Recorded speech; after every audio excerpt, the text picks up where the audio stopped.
बाप खुदा बेटे खुदा रूह कुद्दुस के नाम से आमीन। ज़बूर बाब 13। ए खुदावंद कब तक? क्या तू हमेशा मुझे भूला रहेगा? तू कब तक अपना चेहरा मुझसे छुपाए रखेगा?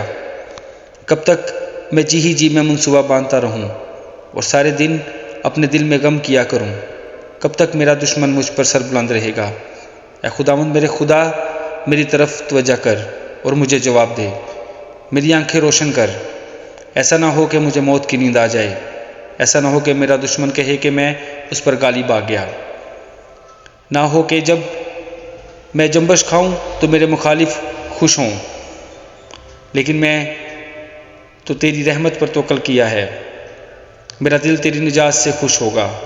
मैं खुदावंद का गीत गाऊंगा क्योंकि उसने मुझ पर एहसान किया है। आमीन।